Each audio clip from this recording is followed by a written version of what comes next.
Okay,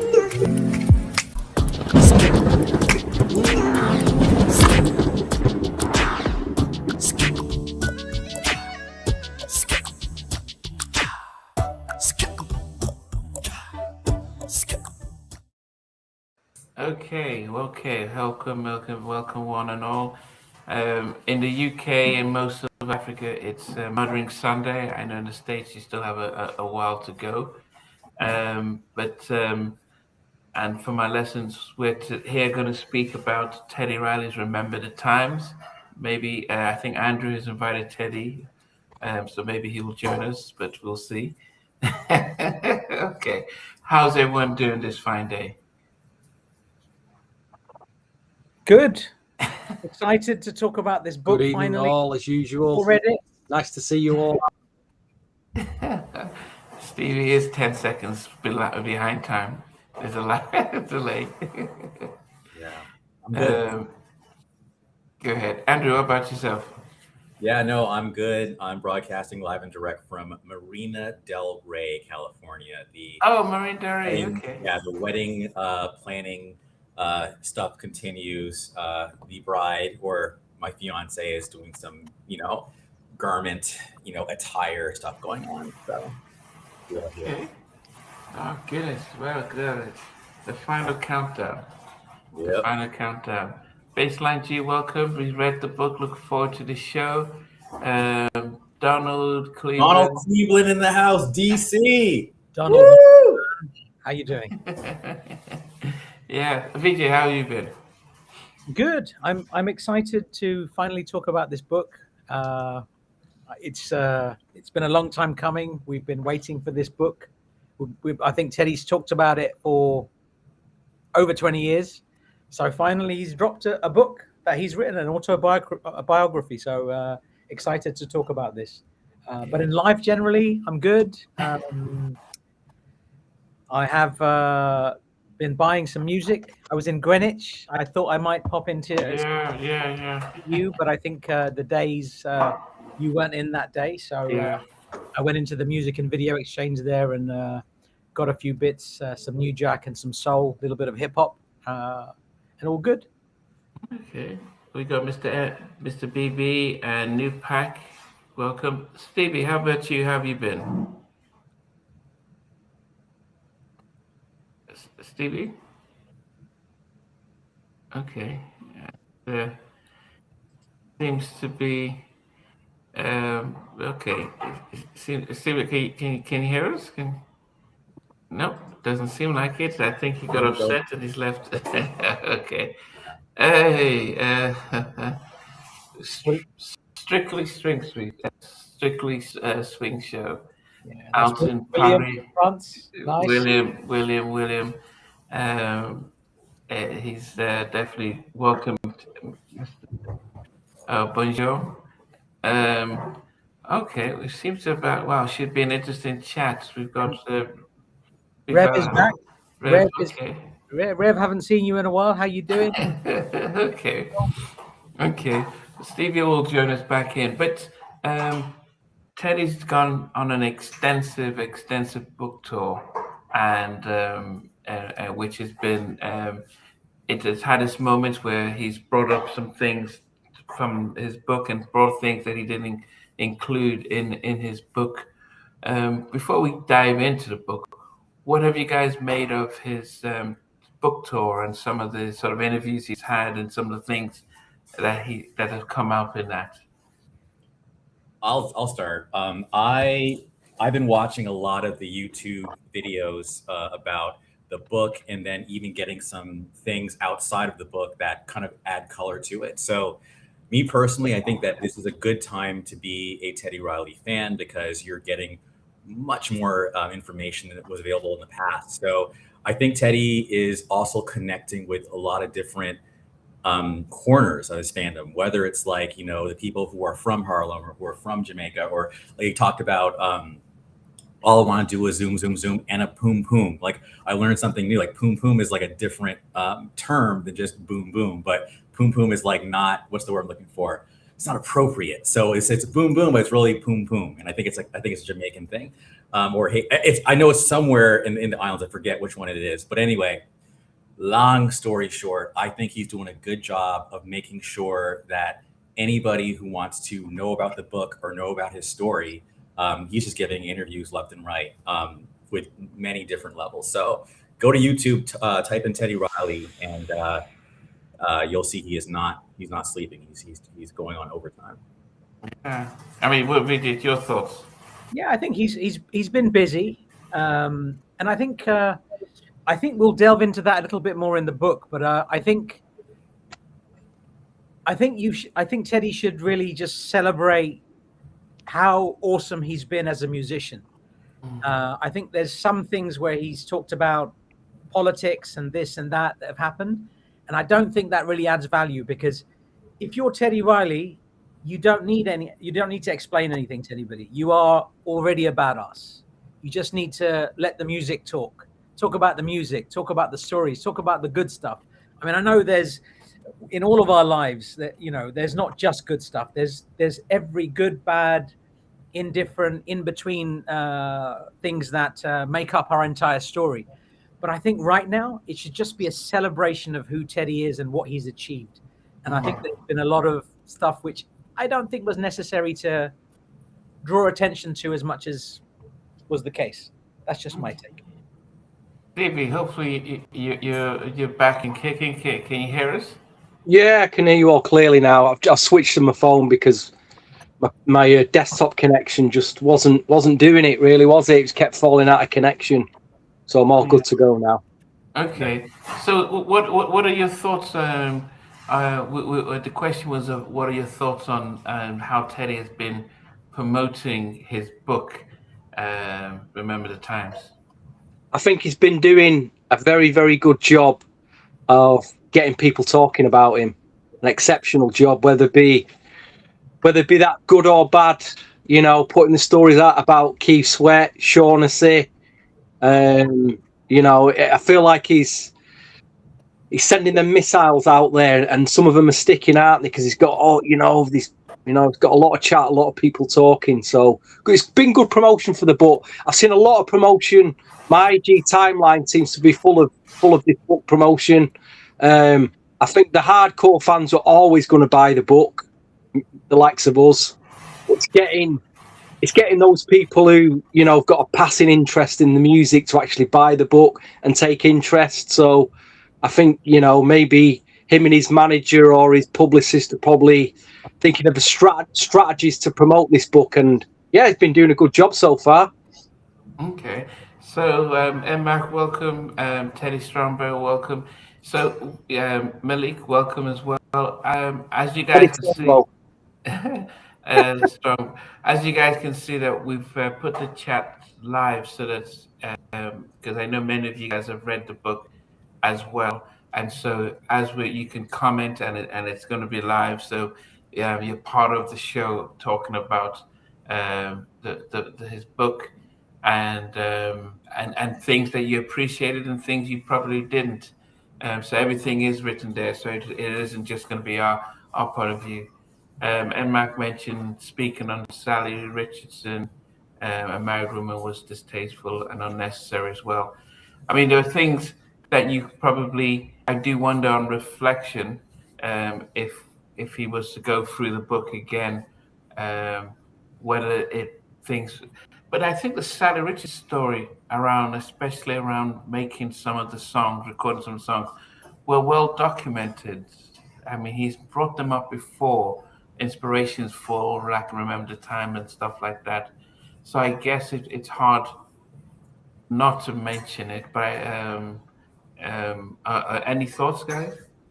I was surprised because the only woman he named in the book was that.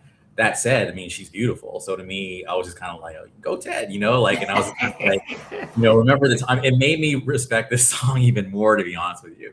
I did wonder whether or not she was aware her name was going to be brought up, but all it did, and just also really quick, I came away from the book with really a sense of empathy and the fact that, you know, we're all just human and we're all just trying to like figure life out. I mean, that's really what I came away with. I mean, this was definitely like like Teddy was not just, he wasn't this like godlike producer to me anymore. He was just someone who was just trying to survive, like from the Harlem days all the way through, and then kept getting jerked over and over again financially. But you know, overall, all he wanted to do was make music, and I can respect that. So it changed my opinion of him, even, you know, my whole life, just kind of watching him progress and then doing the NGS Forever thing and everything. It just put a lot of things in perspective. But going back to what I said earlier, Sally is definitely not an unattractive woman. And as a man, I'm just saying, like, that's what's up, man. But anyway, he's all, she made my dreams come true. I'm like, the question here is no mention of Brandon B. Dogs in the book. Is there a case for the people who didn't make it, like Tammy Lucas wasn't there, Corell Henderson wasn't there? Lots of people. Akhil wasn't mentioned, Akhil Davidson. But then I think with a book like this, because if you're as prolific as somebody like Teddy Riley, there's so many people that have come into your life, so many people that you've interacted with. It's hard to list everybody. But I think if he had perhaps mentioned some of those names, all of the names you mentioned, I think should have been mentioned. Brandon B. Dogs, even Keith Cohen, who was in Rex and Effect as well. They were Teddy's groups. Like I know Rex and Effect isn't a Teddy group per se. He wasn't a member of the group. I mean, they argued during the Hard or Smooth period that he was, but I think they could have been mentioned. But there are other parts in the book where he's talking about people he'd like to work with or people that have given him respect and shown him this and that. And I don't think that was necessary because you're Teddy Riley. Like, he's talking about Bruno Mars. And I get that context. He was talking about Bruno Mars. When he gave the speech at the Grammys, yeah. Shouting out him, LA and Babyface and Jimmy Jam and Terry Lewis. But there are other artists he said, I'd like to work with. Or I don't think he needed to say that because that's a line taken up where you could have mentioned Tammy Lucas, say, for example. That's so funny. That's so funny. I think it's going to be a fun one because for me, when that moment was a big moment for me, number one, because I remember watching that ceremony live and Bruno all of a sudden says, Teddy Riley, LA and Face, and Jam and Lewis in the exact order that the NJS Forever site had mentioned who created New Jack Swing. I said Teddy was the trailblazer, LA and Face were the hit makers, and Jam and Lewis were the magicians. So I thought to myself, man, did young Bruno Mars go to NJS Forever back in 2002 and like just learn about it? Because he must have, right? So the fact that felt good. And then to have Teddy Riley mention that moment, like in his book, it was very full circle. Because the thing is, now that NJS Forever isn't like the only thing that's talking about New Jack Swing, you got people talking about Control being like, Nasty being the first New Jack Swing song. But back in 2002, I was trying to say, no, this is what New Jack Swing is. It's I Wanna, it's Groove Me. We were kind of telling the story. So to me, it was actually really good. But again, this is great because I think we're all going to have different perspectives on what this was. And all four of us here have met Teddy. Obviously, this book means a lot to us. I mean, I walked into this podcast thinking to myself, this is one of the most important podcasts I've ever done. I listened to the Future album in preparation for this podcast. This is a big deal. Okay. Stevie, I haven't heard much from you today. Yeah, I'll be honest. What I really enjoyed about the book was, I'd already heard about him in his younger years being like a genius with his keyboards and his drums, but I didn't know how it all came about. So it was just fascinating to read those early years, how he got his breaks, how he's working with that really early group, and how he was, like you say, he was hustling, how he was trying to keep his mum happy, try to stay off the streets. That journey there was, because normally when you interview musicians, you want to get to the good bits about the music and how they did this, did that, but the build up to it all was absolutely fascinating. The people that were around him, like the gangsters, not Gene Griffin, but the other people around Rooftop, all looking out for him. when he got robbed. I mean, I also feel the book seems to me it's aimed at people who probably don't even know who Teddy Riley are. If they picked up this, if someone like just someone had a passing interest in music now and thought, who's Teddy Riley, or was given this book, I really feel it's like it's aimed at them. It's like, all right, you know nothing about me. This is me. The likes of us, we know half his story. We've heard tons of stuff. So I think he knew. You know what I mean? That's probably why a lot of them names, VJ, you're talking about, were left out.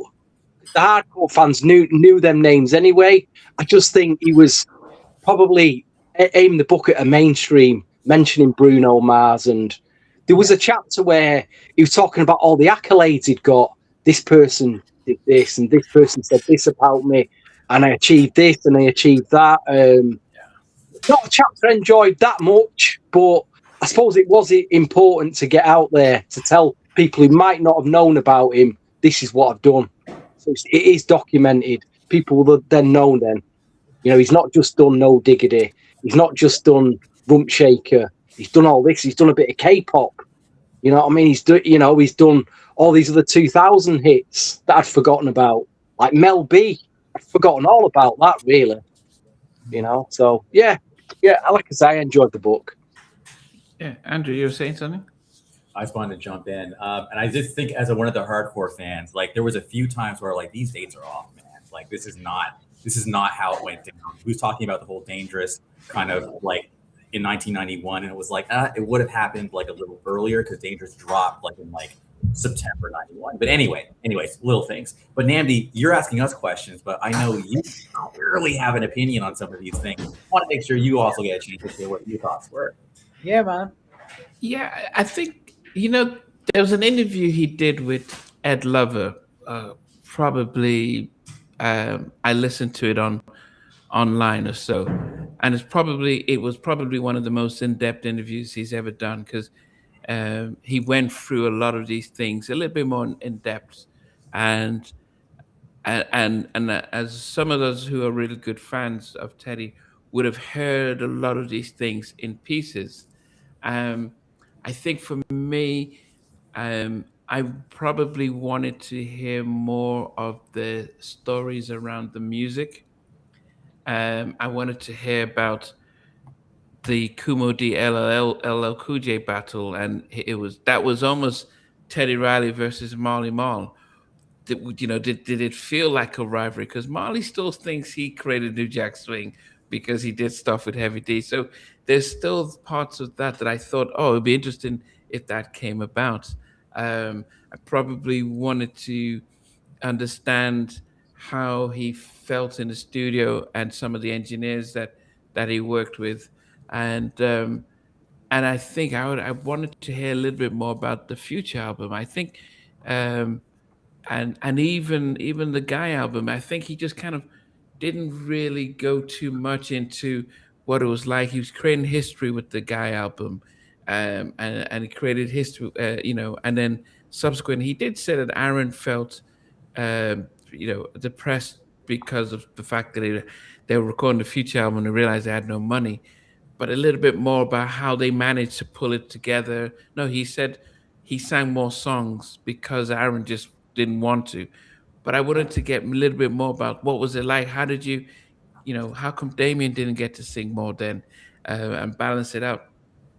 So there was things like that I really hadn't heard that I'd want to see.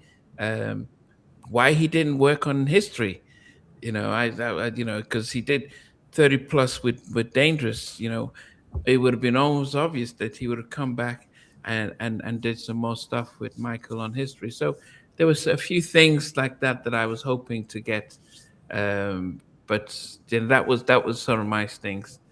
Yeah, I mean, people, as you're commenting, just remember it's live, so everyone's going to see it. So Nish was saying the Blackstreet part was poor.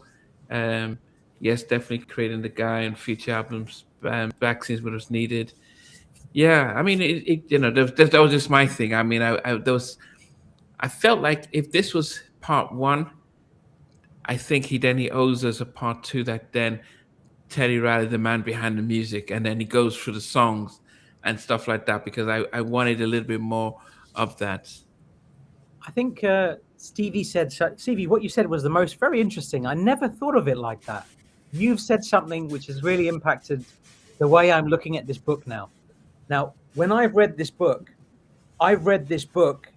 how VJ would like the book to be. I've had it in my mind. I want to see him talk about this. Like Namdi, you've talked about Guy, you've talked about history. You want him to talk more about the history album, what happened there, and all of that stuff. So we all have our little things that we would like to have been included in the book. But I think, as you said, Stevie, I think Teddy was trying to cater for a wider audience. And he did an interview with somebody, I can't remember who it was, and Teddy was saying it seemed like there was a bit of insecurity there. And when he was talking, it came over like, I want people to know who I am now, and I want to still be relevant. And the guy said, what are you talking about? You're Teddy Riley, dude. You are always relevant. And I think sometimes the mind plays tricks on you, and you have this idea that comes into your head, and you think you don't realize how much of a badass you are. It's Teddy Riley, man. He's an absolute badass. And I think he wanted to cater this particular book, this particular memoir, to the masses. And I think it wasn't necessarily to like people like us, because we're lunatics, man. We live and breathe this stuff. You know what I mean? Like we're different. And I think, maybe Teddy made the right decision there, because if you want to reach the masses, that's the way to go, isn't it? Talk about. I'm trying to think of this scenario. Like, when you go in a library, years ago, I used to go in a library. I'd go in the music section, and there'd be tons of books about artists, bands, managers, whatever. And you've got to think, you try to select a book, and you're pulling books out, and you go, I wonder who this is, or I wonder who that is, or I'll try it.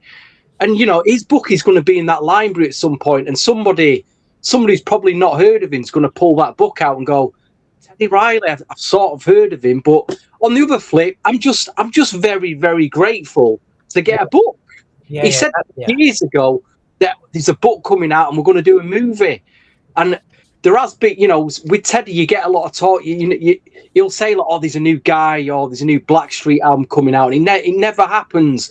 And I thought, it might never happen. So to actually see this, have it in my hand, and just have something now for reference, it's very easy to be critical here about what's not in the book, but look what we've got inside the book, and what we've found out. So I'm just grateful to have the book, really, very grateful. Our old friend Sheldon. Great point all around. There are others needed to be fleshed out as well. If you can send me, okay, Sheldon, I'll get you on. Yeah, so I'll get you, Sheldon. I think there's the as I said, DJ All Day mentioned that you're correct. The Ed Lover interview. Have you guys listened to that interview? It was done by 20 years ago, something like that. I think I have. Yeah, a while ago. Yeah, it was an older, but I learned more about Teddy from that interview than I've from anything else, because it was him really going through. I mean, Ed, because Ed knows the stuff, and he was really hitting on some of those things. So I learned a lot more from a lot of these things. I think the tone of Pharrell being almost this, like, being mentioned, because he was a kid. Chad was there's not that balance, because Pharrell has gone on to become a billionaire. There's too much hyping of Pharrell, and very little mention of Rodney, and some of the other producers in the camp as well.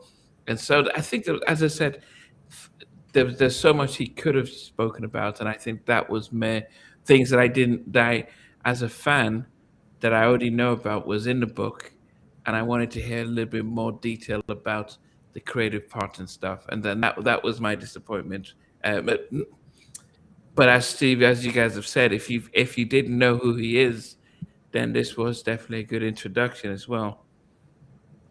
I mean, Vijay, did you have parts that you really enjoyed? I liked hearing. Firstly, I liked the forward. by Barry Michael Cooper. I loved that because he was the man that coined the term New Jack Swing. So just even, I mean, he's passed away relatively recently. So the fact that Teddy has this, it means everything. I think that he is the one that did the forward for this. I think it's very important. And I'm so happy that his thoughts are in there, because I think what Barry Michael Cooper mentions in the book is that Teddy was the music guy and he was the creative side on another side. And they were like kindred spirits and they were yin and yang. And I loved how Barry Michael Cooper explained that. And that was great. I love the early years, as Stevie mentioned. I love the mention of the rooftop ice skating rink and everything that went down there. I love when he talked about Total Climax, which Omar Chandler was in there as well, who was an incredible singer in his own right. Was that the group that Jackie McGee was in a group with him? Was that the same group? I think it's the same one. I think. Yeah, I'm surprised he didn't. And also, because I there were two groups he did with Timmy. You know, first Kids at Work, and then they did they were a duo.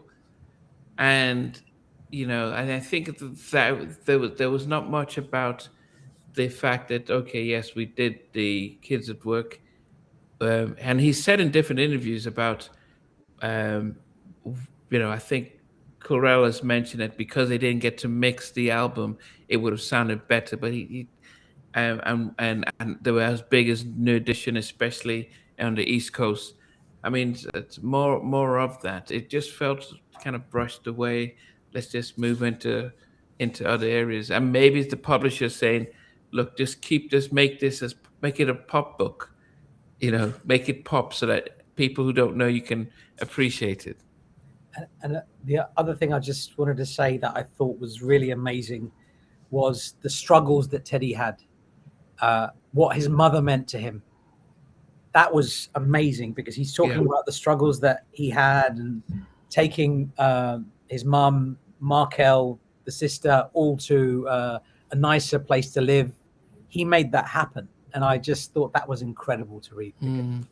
I think all of us can relate to having a struggle here and there and how we cope with it, what we do to get out of that situation, if we get out of that situation. And Teddy found a way. And you could tell he was very proud of himself, as he should be. He smashed it. He took his mum out of the projects and took her to a nicer place. And he took the whole family with him. And I thought that was very cool. Mm-hmm. Yeah.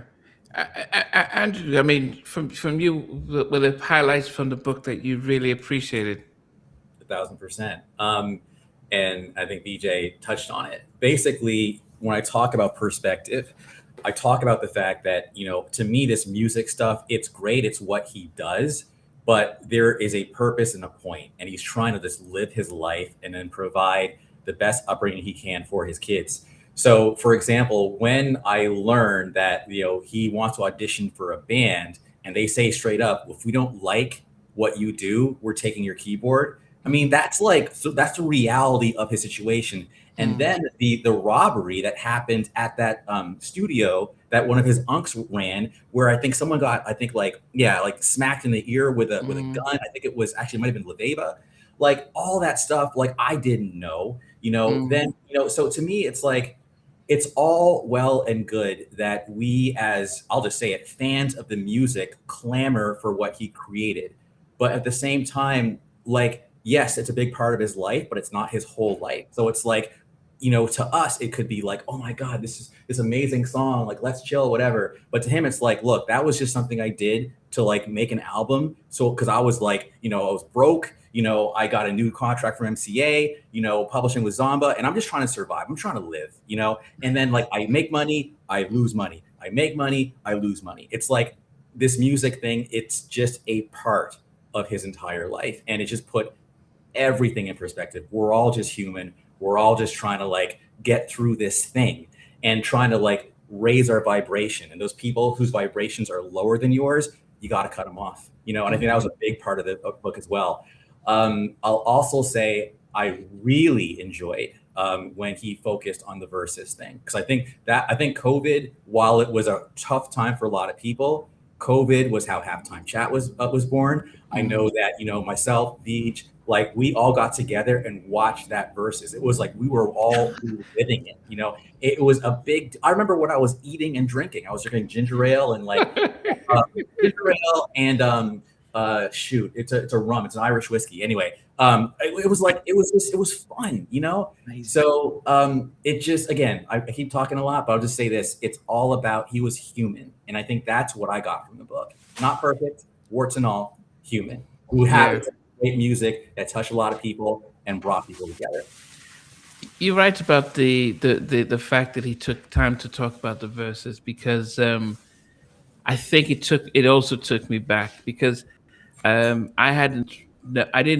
missed I got in just before the first one that they went on, and Teddy was set up in the studio. And the reason, and people who wouldn't have followed Teddy wouldn't have realized that he was doing, he and Keith were doing live shows. So they'd already set it up. They were doing their live shows. I think Silk did something. So I think it was out of Keith's house. They were doing live broadcasts. So he knew that, yeah, this could work. And he had already done one with Dave Hollister and some others. And so he knew the stuff would work. So when they come in versus, the issue wasn't on his side. The issue was Instagram had not been set up for that many people to watch. And so the feedback and stuff was a big Instagram stuff. And so he got slammed, and he survived that and still came back. And then what the verses end up doing, yeah, let's try and do the live stuff, because that seems to be, so he needed to get his flowers for the fact that he was an innovator from that point. But also the fact that he, when he did work with, he finally did it with Babyface, it was so overwhelming. I remember, if you look at the comments, Michelle Obama is in the house. I mean, it was almost like this was the massive event, and it crashed because it wasn't set up for that. So he's a trendsetter, not just with the music, but what they did with the verses. I'm still disappointed that he picked the wrong song. Deep, oh God have mercy. And I hated the fact that he did those remixes, because he gave people the shot to come after him. He could have won that easily with his first 10 songs. So I'm still always upset when I remember verses. But anyway, yes, so definitely have to be giving him his flowers in that. And another aspect of, as you touched upon there as well, Andrew, the human side, that was amazing to see, because we saw his vulnerable side. That's what I'm saying. It's like he was talking about just the struggles and all the things, the warts and all, that things weren't easy. He was trying to find a way, and when people are honest, and I think he was very honest in this book, and when you're a bit vulnerable, people can relate to that, because we all need to be a little bit like that to really resonate with somebody, like to connect with somebody, to see that side. And he was sharing that side of him, and I thought that was very cool, man, because I'm talking a lot, but I'll try to like reel it in. But basically, the emotion I got from, or the vibe I can get, I'm not saying from Teddy, but like from other people, is almost like, well, what do you want from me? Like, basically, it's like, look, like, I know that you're a big fan of what I do, but like, leave me alone, dude. Like, it's not that serious. Like, I'm just trying to live. And, you know, getting that feeling, but now seeing like, this is what you were going through all this time. Like, I get why you might be like Michael Jackson, leave me alone, because it's like, I know that you think I'm all that, but I'm really not all that. I'm just like you, but I'm just trying to do the best that I can with what I've been given. Like, that's all I'm trying to do. And that's what I got. So whether you're, you know, New Edition, or whether you're whoever, it's like, yeah, you might look like you're all that on stage, but meanwhile, as soon as you get up that stage, it's back to like whatever drama that's going on in your life. And there's only so much bandwidth that you have to deal with anything. So I do think being an icon or a legend or whatever, it's a lot of pressure that you frankly didn't ask for. All you're trying to do is do what you do and make the world a better place. And I do think that he did a good job of making the world a better place musically, because we're all here, you know, together, knowing each other, having community around that. So to me, it's like, I'm sorry, I know I'm talking a lot. Let me just say, respect. Like that's literally what I came away from the book with. Respect. Like you did your thing, man. Like you should feel good about you create a whole genre, man. Or at least, and yes, other people could have been mentioned, and that I will admit that was a little, but again, that's just the imperfection. And maybe those folks need to get out there and tell their stories. Yeah. Go You ahead, said, Ree. Marco, I hardly agree with you and lots of stuff that you say, but today you shared about 3 or 4 points that I think are spot on.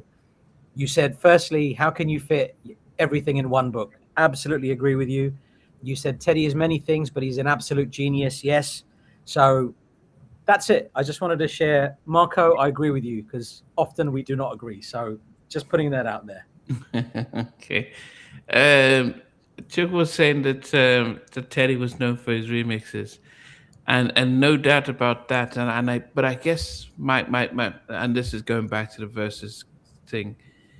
If he had just, I think he gave, because Babyface says when he did the remix of "I Get So Lonely," he says, "I thought Jimmy and Terry did that," and then he did the Human Nature remix, and Brian Alexander Morgan and others were like, and All Star were like, "Yeah, I did the beats," and so it distracted from his stuff, and my thing was always, if he had just done Just Got Paid and I Wanna, if he had just done, some of the just a number of those, the show, if he had just put some of these things out, it would, it would have just, rump shaken. If he had just 10 of those bangers first, Babyface would have just been like scrambling around with ballads, and the up tempos would come through.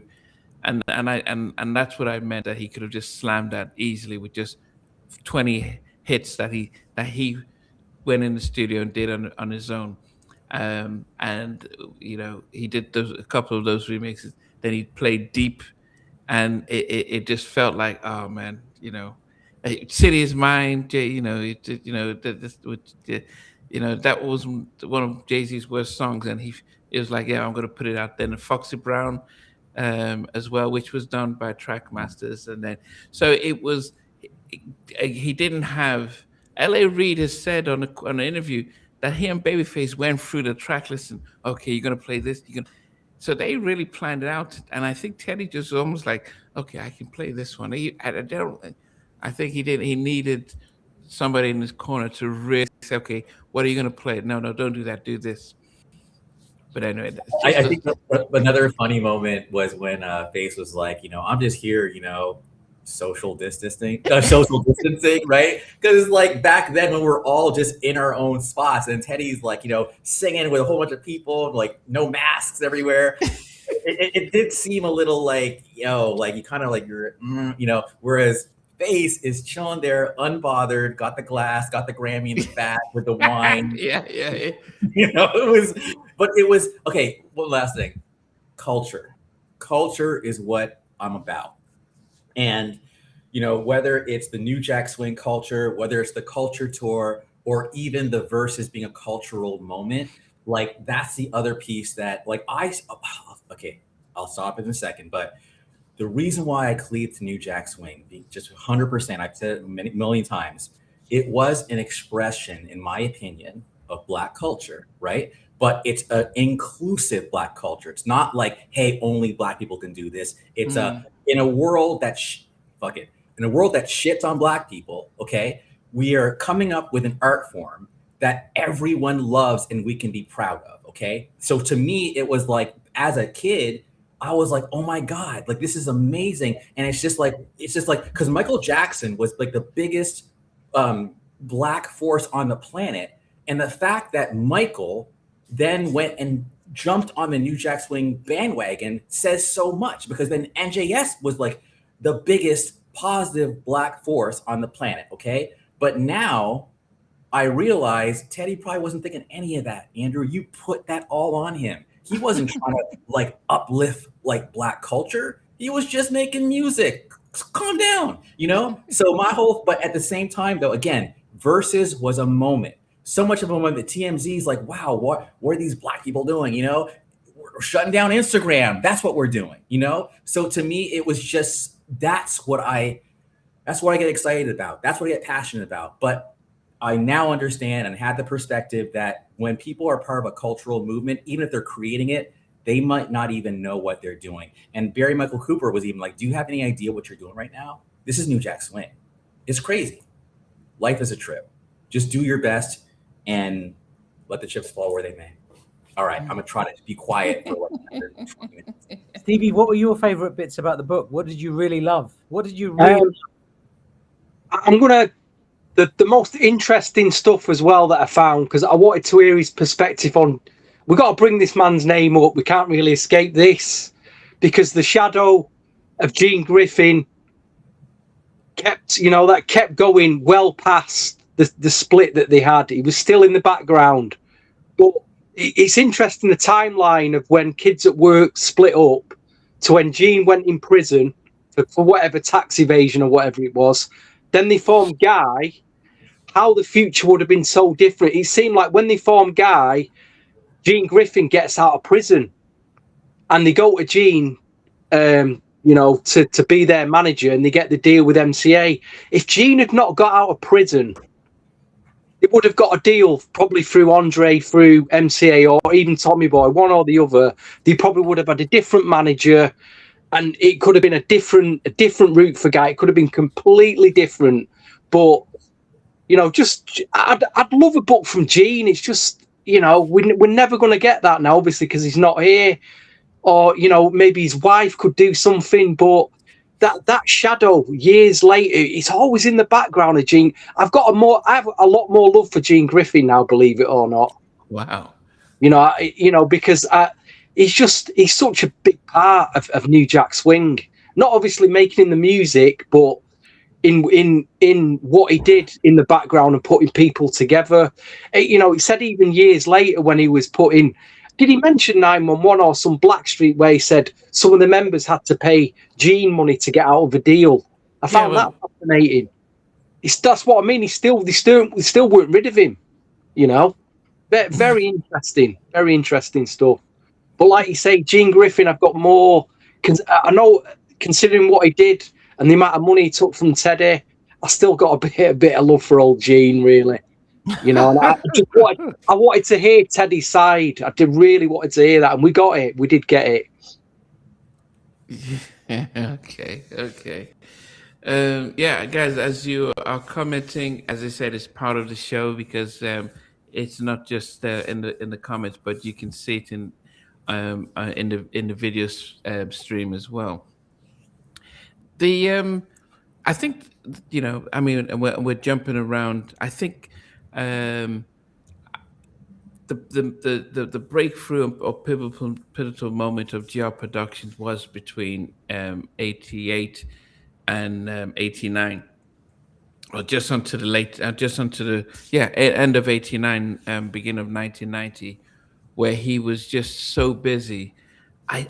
He didn't talk. One of the things I wish I'd heard about was getting to work with the Jacksons.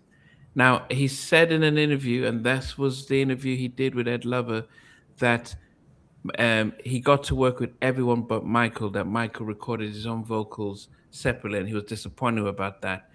But I thought it'd be interesting if he had brought it up to see what it was like being this young kid, and the Jackson family said, we want you to produce a song that all of us are going to feature. And I mean, that's monumental, because I don't know who else has done a song featuring all of the Jacksons on there, and stuff. It was interesting that he mentioned about Michael talked about trying to get him to work on Bad. I did wonder about the time frame, because and whether Michael wanted to do some remixes from Bad, or actually try to bring him in earlier. So there were just a few things that I was trying to get my head around. But it was interesting that Michael had heard of him before they worked on Dangerous. And I do wonder if it's because of the 2300 Jackson Street. It's got to be remixes. I think if Teddy was going to work on Bad, it's got to have been the remixes, because Bad came out in 87, right? Yes. So the remix, like the production, would have been 86, 87. Would you say that's about? Yeah. About 86. Yeah. And I think when did Make It Last Forever album come out? 87? 87, yeah. November. And when did the first Heavy D album come out? Was that 86? I think that was 86 actually. That was 86. So maybe I don't know, man. I don't know. Maybe But- I think remixes would make sense. But one of my favorite moments in the book was actually learning that those iconic riffs, "Do You Remember Girl," "On the Phone, You and Me," was inspired by Bobby Brown at the end of My Prerogative. That I did not know. And it made the fact that Bobby didn't even want to do the track, like he actually left. He's like, peace, you know, because Teddy was like, my way or the highway. Bobby's like, deuces. And then it was, I think Lou Salas was like, you better get your ass back in the studio. So Bobby goes back in, and this time he's feeling it. And then, why you want to talk about me? All that is Bobby. He came up with that. So to me, it gave me more respect for Bobby because he was able to just kind of do that. And then MJ, literally the biggest star on the planet, is like, I want to do that. I want to be like Bobby. You know, so the fact that MJ would try, like, that's a huge compliment to Bobby. But the thing is, MJ did the damn thing because I've been at those dances where it's the MJ versus Prince parties, and the whole crowd MJ versus Prince. Double that, like, those ad libs they're both iconic. So I just love that. That was amazing in the book. Yeah. I did. Who was it? Rodney spoke about Michael had a playlist, and he did have I'll Be Sure on it, and Bobby. So he was into, you know, the variety. And as I said, I'm going back to those who went there. We didn't get much from I'll Be Sure, and I thought he would expand because he's the one that brought up the fact that I'll Be Sure sang on the second verse of You Can Call Me Crazy. Yeah. But as I said, it will be interesting just to be able to look at the fact that he mentioned the Korean stuff, and how he got there first, and how he was the first person to bring up to work with in that field. And I wondered if he could have done more and spent more time there. But he made the hits, and he kind of came back and then opened the door for others. Did you know much about when he did that? When he was working in Korea? I heard about there was a guy several concerts in Tokyo and Kyoto, I believe. So I knew that they were touring. I think it was around the same time that he started this work with the K-pop thing. And I think I might have said to you, Andrew, I was thinking about going at the time, and I didn't, and I was gutted because they're intimate gigs. There's like 200-300 people in those little venues, and to see all three of the guy members performing there would have been incredible. But what he said about K-pop around that same time, I didn't know that. But I think a lot of the boy bands, you think of Backstreet Boys and NSYNC, all of them, they all ripped off New Jack Swing. 1000%. It's all New Jack Swing. Yeah. So he was already a trendsetter back then.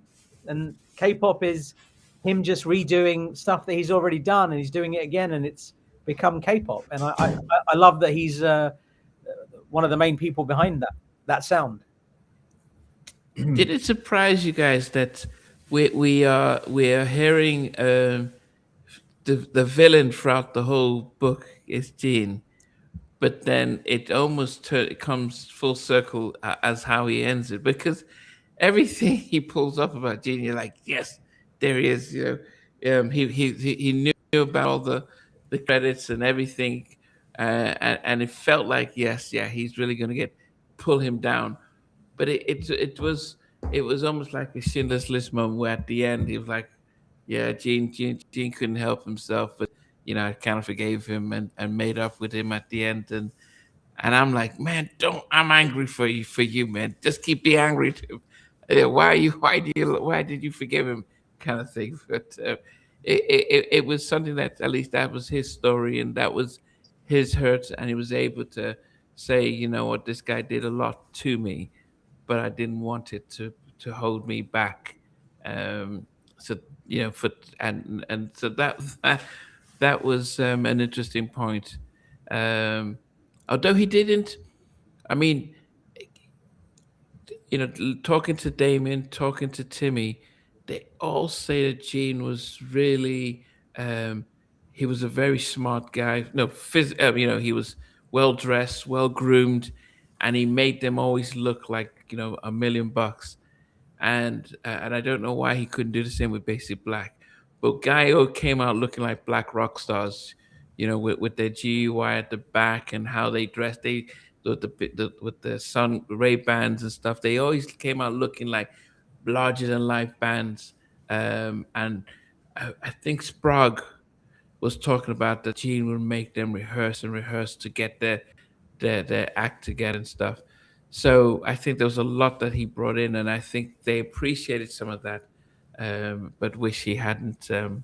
He had been a little bit more. He didn't take their money. But then I think what you're saying about Gene is fascinating, and I thought that was probably the most interesting thing, because when I personally think about Teddy's production sounds, my favorite period, I think, was the GR Productions period. I think it was amazing, like that sound. And did Gene do it, and with Teddy, or did Teddy do it? We've hashed that conversation out to death over various podcasts. And the fact that Teddy was so honest about his experiences with Gene, I thought it was good to see so much honesty. And then you have the vulnerability, which you saw in between in the book, little different bits, the problems that he had, the challenges that he had. And then when he gets to the end of the book, it's like all of us. We learn from our life experiences, and our life experiences make us stronger. And by the end of the book, he's talking about forgiveness. And that shows a lot of growth. So he's saying, yes, this happened to me. Yes, it was hard. It sucked. But I'm at this point in my life now, and I forgive him. And he was actually very kind to Gene in the end. And that is so nice to see, because regardless of what had happened, he knows the impact of Gene's presence in his life was good or bad in the beginning. Gene did get him on that pedestal, get him to that place, if that makes sense. Gene was a father figure, and he says that many times in the book, because he talks about how his real father wasn't really around. And to me, like, again, when you start talking about life and death, in my opinion, then everything else just fades to the background. So to me, when you've got those moments in the book where there are these councils being called at bars, where it's like, okay, so I hear that you have a contract out on Teddy. And then, Gene's like, he's my own son. Why would I do that? But the thing is, you're dealing with, basically, their word was hustlers, but, hustlers, gangsters, whatever you call it. And to me, that whole world, to me, makes the whole music thing become like, that's just on the side, man. Like, that's just what we do. That's like, we do this, but like the real stuff is like, what we're doing. You saw The Godfather Part 2, that one Italian like singer at the wedding, whatever. Either way, it's like, that's over there, but the real life, the mainstream is this. So to me, Gene probably came from another world, and the Gene that he became was probably the best guy he knew how to be. And I loved that scene where it's his mom and him and Gene, and they kind of confront him.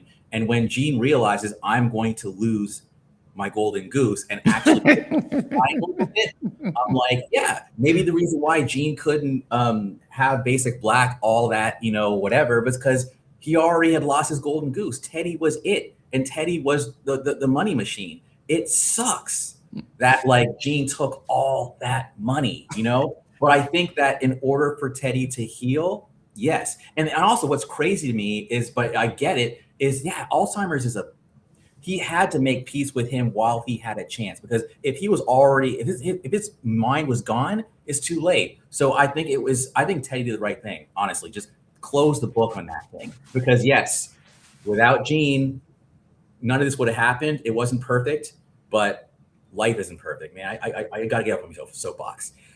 But anyway, I want to talk about the gangster stuff, because the gangster stuff was real. And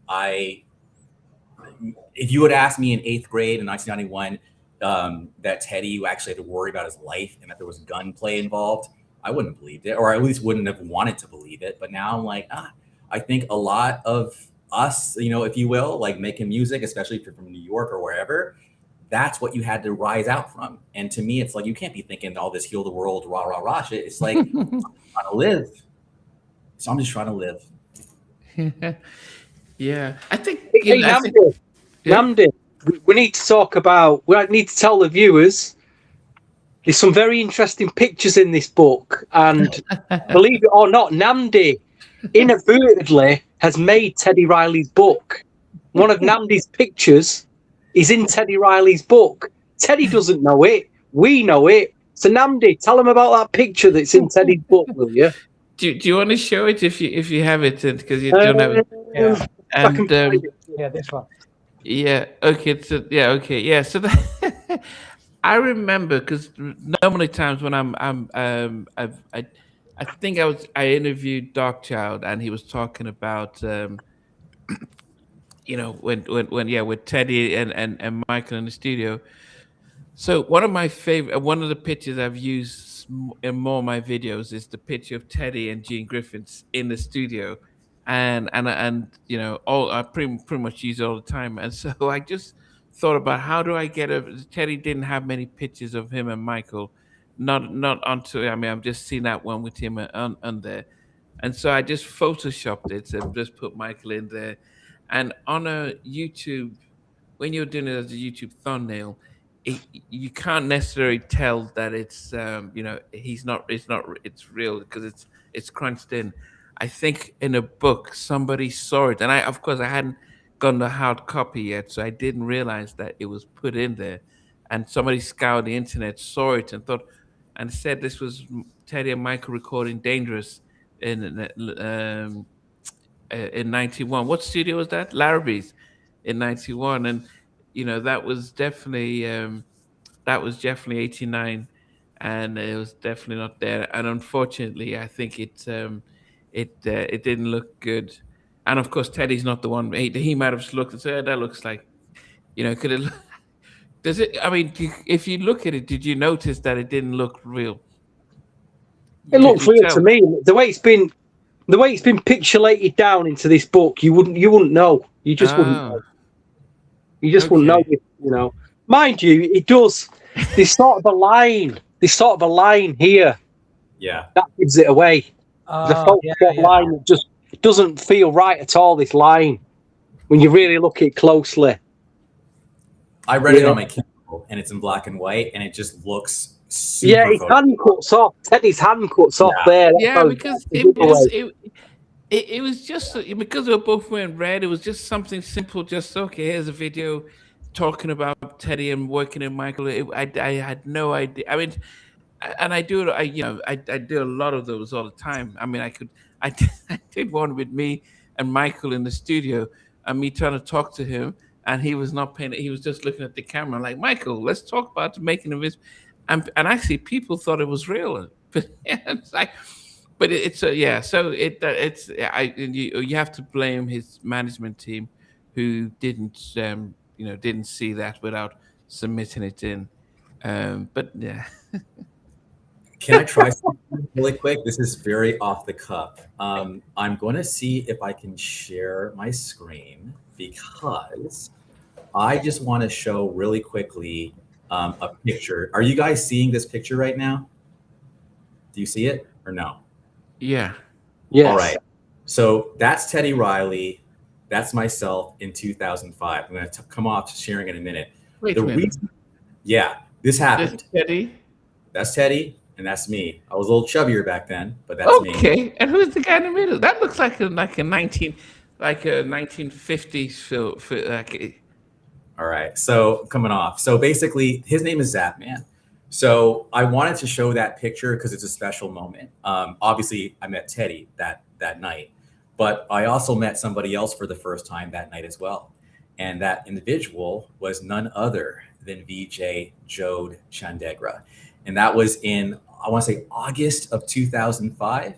And afterwards, we actually went and hung out at Mel's Diner afterwards.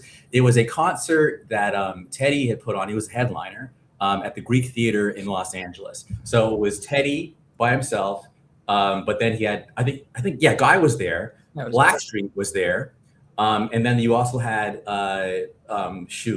Johnny Gill, you had Melvin DeVoe, and I'm forgetting one more person. Casey and JoJo, Gerald Levert were on stage. Gerald Levert, R.I.P. Yeah, so it was a great show.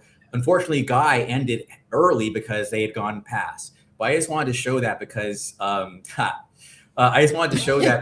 it looks like not Chris only Thomas. did I saw that. Not only did I meet Beach that night as well, but also saw but didn't approach, but I'll approach him later. Jimmy Jam, he was there too, just to support Teddy. It was a beautiful night, man. I just felt like we were talking about pictures. I just wanted to like bring that up because that's why I think that this book is just it's a big deal. This is like Teddy's the reason why we're all on this damn podcast. Let's be real. Yeah. Wow. I think, Vijay, you mentioned something about the fact that he doesn't realize how much of an influence he is. And I think there is, and it's probably something that it may not come as easy for him, because there was no need to be able to. He started off by saying, oh, and my songs, these people have sampled me and this person mentioned me. Almost like, well, if you know who you are, it could be seen as arrogant. But, there is a legacy out there that, Babyface or Jimmy and Terry tend to know. And Teddy just felt like, I don't know how many people know who I am. And it's always nice when somebody mentions me and stuff. And I'm like, just Teddy, you don't know how much you've influenced us around the world. And I think that was part that I wish. I do wonder if Barry Michael Cooper was still around, and he wasn't, because when I was supposed to interview him, he said things. He had lost his son. He had lost a number of family members, so he was not in a great space. And he says he's watching, but not in a great space to be able to do an interview at the moment. And it was grieving, but I wondered if he was in a better space, would he have done a better job of helping Teddy tell his story? Because he was there from the beginning, so he would have been able to emphasize and promoted Teddy as, the king of black R&B, New Jack, and what that meant to the culture. I don't know if this ghostwriter who supported him understood the assignment and shaped it in a way that could have been could have made it a little bit more richer. That's just a thought. I could be wrong. Or did you guys have any thoughts about the how the co-writer might have, how the shift of the book was? I think it boils down to how much you know about a subject. If you're writing about something, if you're writing an essay, or if you're writing a whole book, it's important that you know about the subject. Mm-hmm. And I understand that the co-author, Jake Brown, I think he's known Teddy for quite a while, and I think he's written lots of other books. Yes. And the thing that I thought was interesting was the fact that he's written over, I think, a couple of hundred books or over 100 books. Wow. So if he's written that many books, then this is saturated. He's like, how much he's actually giving to this particular book, how much are you actually able to give? And I think what you said about Barry Michael Cooper, oh my God, that would have been the book, man. Yeah. I'm not going to be able to get that thought out of my head now. That would have been the book. Even Nelson George. Yeah, Nelson George.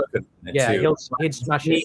It was like, I think it was all pragmatism. Again, I've become, I think in my older age, like way more pragmatic and way more realistic now. Jake Brown absolutely just had the connections to get the book done. So he had an agent. He basically had the proximity to the power and the money at Simon & Schuster to get it done. That's it. That was the only reason why Teddy probably went with Jake, because Jake had, again, that influence.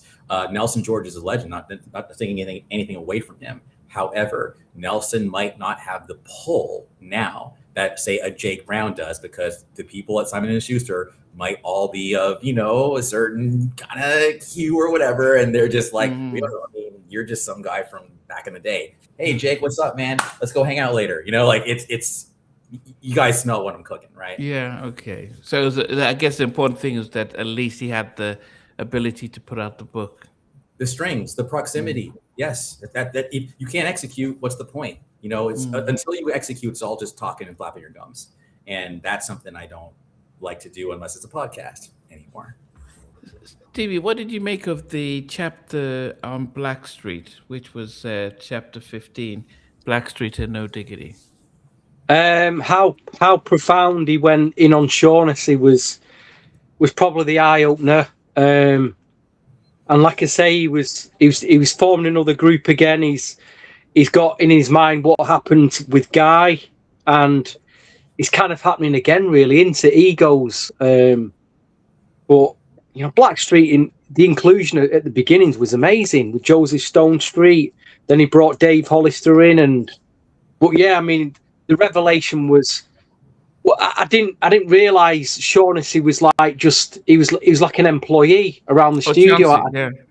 Shaughnessy, I didn't really know all that, and you know, obviously went from being that to being a singer in the group, and then obviously having, you know, years later in '96, probably you could argue No Diggity was his last biggest hit. Was there anything as big as that after? I'm not sure. You know, I think that was the peak in terms of hit-wise of his production. Don't Leave was pretty big though too, but not No Diggity. But Don't Leave was a big one as well. Yeah. But I would say that I'm going to say, was there anything bigger after that? I'm not too sure, but you can correct me on that. But like I say, the whole no, that wasn't. Yeah, it weren't too dissimilar to what he went through with Aaron Hall, really. You know, just the whole ego thing. I think there was egos on all sides. I just don't, you know, I don't think you can just pinpoint on one person's ego. I think I look at Guy and I think they've all got egos. I look at Blackstreet, some of them have egos. Just a shame that, you know, they all fell out over money, really, because that's what it boiled down to. You know, that's what it boiled down to at the end of the day. Money and ego. And another thing that I thought was interesting was, again, comes to growth. And I think in life, we all need to grow. And I think as sad as it is that it's unlikely we'll see Guy get back together. I mean, the idea that Teddy, Aaron and Damien and even Timmy are never going to perform together, that's just sad. That makes me sad. But if Teddy feels that is something that he needs to do for his own headspace and for himself, then that makes sense for him as an individual. So we've all got to live our lives as individuals because we're living our life. We're not living it as a collective. We're living it for ourselves. Mm-hmm. So if that suits Teddy, then that's what he should do. But it is sad that there will be no more Guy. It doesn't feel like there'll be another Guy reunion again. And that hurts. That as a fan, that's a bit upsetting. And with Blackstreet, with what he said about Chauncey there, it seems like that's an impossibility. Like he said, nope, no thank you, never. That's the vibe that I got from what he was saying. And especially with some of the interviews you've seen, he's brought that up again. And it's a categorical no thank you, see you later. Yeah. Right? That's and that's sad as well because they made great music together. They really did. Yeah. I was never a fan of Teddy being part of Blackstreet. I just thought that it would take him away from being in the studio, and he showed he could do the two, but I wondered how much of a difference because his contemporaries, Jamie and Terry, LA and Babyface. At least Babyface had a solo deal, so he could, and he already established himself as a singer. But I know that with Blackstreet, he had to tour and do the promotions. That meant he wasn't able to be in the studio. And I know he had his bus, but he had to focus on Blackstreet and those remixes and those songs as opposed to other groups. So that was always my thing, was that I liked when he started off Blackstreet featuring Teddy Riley. I thought, oh, that's great. but when he became and joined them for the album, I just thought, oh man, this might something would give, and his working with others took a sacrifice for that. Um, was it interesting when he spoke about losing rights to Blackstreet and how he felt that as a betrayal?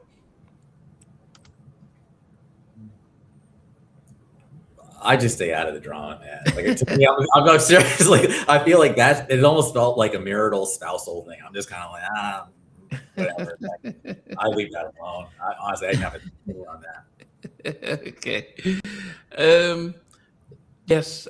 What about when he mentioned about losing the studio and how white and the whole leaving Virginia? Oh, sorry. I'm sorry. I a term came in my head, and I'm not going to say it because it's not PC. But I absolutely thought, like, for a second, was that like an insurance play? Like, the studio just burns down all of a sudden. I'm sorry. I'm being real, but there is a term. I think the New Yorkers know what that term is. But I'll just say, was that a case of lightning? But I don't know. But that was my thought. The lightning might have struck. Wink, wink, nudge, nudge. Okay. What I didn't understand when he said about I'm trying to understand the timeline of how Blackstreet was created. So, did Teddy say that he's creating a group he wanted to create a group, and then Chauncey, who worked at Future Studios in whatever capacity he worked at Future Studios, he was asked. He used to be a singer and he was working on his talent. And then Teddy says, "Chauncey, can you find me some singers to create a group?" So doesn't that mean that Chauncey created the group? I'm just trying to understand that, because it seems in one way that Teddy's saying that he created the group, and then on the other side he's asking Chauncey to create the group. Or have I misunderstood something? You know what? In the Felt like that. It definitely felt like that. yeah, but if you watched Teddy Riley, the man behind the music, when they were getting ready to bring out Finally album, it was a BET special, and it was a really good watch because they had some background stuff. In there, Chauncey says that Teddy came to him and says, "I want to put a group together," and Chauncey was like, "Well, group, because they were singing the backgrounds on the Bobby album."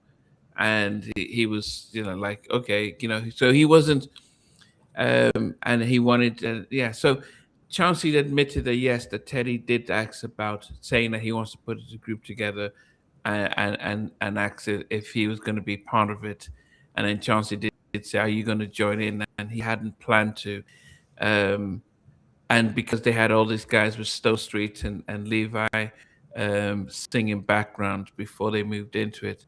It was interesting he mentioned Eric, because Chauncey and Eric were a duo, and Eric was there in the beginning because he was just coming from the flex, but Teddy didn't feel as if he was ready to. He was it was an introvert, and so it's interesting. He was complimentary towards Eric, and didn't seem to have an issue with Eric. He or Mark at all. Yes. The part, staying away from sort of the drama is the show, when he talked about the show, and I don't think there was a timeline as to when because it felt like it was. I thought it would be a little bit earlier when he talks about Rooftop, but he kind of brought it in. He brought it in around chapter 10, after the Keith and the Bobby stuff.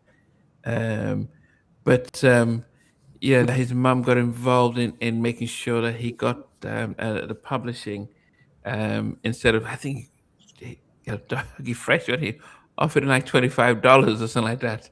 And he was excited about that. His mom says, "Man, make sure you get your publishing," because and stuff like that. So he was fortunate in that sense, because Yes. Everyone seemed to have known the business but him. And Yes. I think it would have been nice. I mean, this is not in the book, but I think something that would have been good for Teddy at the time, around 92, I would say, is if 92, 93, is if he had made curated a soundtrack of his songs, like Jam and Lewis did Mo Money, LA and Babyface had Boomerang. Teddy should have done a soundtrack, like for a movie. I don't know if that was even a possibility. That would have been amazing. That would have been amazing. Yeah. Yeah. I think the closest thing to it would have been New Jack City, you know, as far as like, you know, doing the, and he actually did mention doing the track, the title track to it. But no, you're right. It's props. I've never once thought of that in my life. So props to you for that. I also want to apologetically say that I will have to bounce because I am broadcasting from a hotel, late checkout, 4 o'clock my time. So like 3:46 right now. So if you see me leave at like 4 o'clock my time, that's why. But yeah, no, we probably might end at that, just yeah, so that we don't drag it out too much and stuff. But what would you say then? I mean, going round, I'll start with you, VJ. If you had your favorite parts of the book, what chapters that really spoke to you and you really like, man, I'm glad I read this, because I know we kind of drifted to that sense of what was missing and what we didn't like. But if you looked at the chapters and thought, well, these are the chapters that I really appreciated, what would you say? I liked that as soon as he worked with Michael Jackson, his fortunes changed. That was nice to hear. I like that he talks about his humble beginnings and how he was creating the sounds for My Prerogative and I Want Her and all the other bits that he did in his mum's apartment, in the bathroom, just because the acoustics were best there. And how Gene Griffin came into his orbit and the problems that he had around that, and how by the end of the book, he had healed from that. And he talked about his when Gene was in the last period of his life, they were like father and son again. And I thought that was beautiful. I thought that was really, really great. One thing I didn't like, as I've mentioned, I didn't think somebody of Teddy Riley's stature needed to mention this person said this or that person said that. Okay. If you haven't worked with them, I don't think there's any value added. I think the Bruno Mars example is an exception because that was a little bit different. And maybe the odd example there makes sense, but he's talking about other people that he'd like to work with or this. And I didn't understand that. I just didn't think that was necessary. And I liked his mother's chapter. I thought his mother's chapter was fantastic. The fact that he had a chapter from his mum sharing her perspective. And I don't know how they would have done that, but that must have been done 2-3 years ago or something. But I thought that was beautiful. Okay, very good. For those who don't know, so Sheldon, this is VJ, Andrew Knight, and of course Stevie. Hey folks, how y'all doing? Hey Sheldon. How you doing now? Good seeing y'all. Yes. I know you got the book from day one and early on and read it and stuff. And for those who are watching and then not knowing Sheldon, I mean, I probably started doing this with Sheldon for almost 4 years ago, and Sheldon stopped when he had to. He was working on a book about LL Cool J. He was writing and he had deadlines, so. He had to he had to retire from us. But what are your thoughts on the book, Sheldon? I got the book and I read it. I read it in one night. So I was really excited about getting the book. And one of the things, like just to not belabor the point what you all were saying, is that when you look at creating a book, it's either going to be a memoir or going to be an autobiography. When you look at the memoir is going to give you like a narrative approach, slice of life, kind of general information, and you're breezing over a lot of things compared to when you're dealing with an autobiography, you're dealing with chronological order, you're dealing historical accuracy, you're dealing with facts. specific elements, the things that were actually missing from the book. So I'm thinking, obviously, all of us are big, huge Teddy fans. So coming into looking at the book, there were a lot of different expectations that we had that necessarily weren't met. Big up to Teddy for actually creating the book. Because people pass away, and when they pass away, their historical perspective passes away with them. So we got to celebrate him for actually creating the book. One of the things I took issue with the book, and again, I'm an avid reader. I spend about $300 on books annually. So I have my library is extensive. I've got books that I've read that I still have from like almost 40 years ago. So when you look at what Teddy was doing with the book, again, certain elements or whatever that I kind of took issue with that were actually missing. Now, I have an archive of Teddy interviews. This goes back to 1993, and this article that he did is 7 pages long, and it has more details than the book actually has. Same situation right here. This goes back to 1992 when he had the actual studio. So, for anybody who doesn't have the book and they're looking at picking it up, I would say the best way to frame the book as a companion piece to all the other various interviews that he's done over the years. That's the best way to look at it. So the things that I had issue with it, there was some historical facts that were not necessarily correct, um, from things that I've read in the past, listening to the Jack podcasts, different historical references. And I think a large part of that, both what all you gentlemen were talking about, is Barry Michael Cooper and Nelson George would probably been the best authors in terms of writing the book. And the reason why is that they were there around that time and they can actually paint that picture and provide that context. Because one thing about a person who's very creative, you can produce music, you can create music, you can write music, but you may not necessarily be a historian. And I think one of you gentlemen said is that, for us, we either write about history, we film the history, but they're the ones doing the work. So when Yes. you're doing the work, and we already know with Teddy Riley, some of the issues that he was almost like a one-man operation where you've got a lot of people depending on him in terms of writing and producing. He's hiring people for business. We already know that the little man life of Riley situation didn't really take off because when you're wearing multiple hats, you can't do everything well.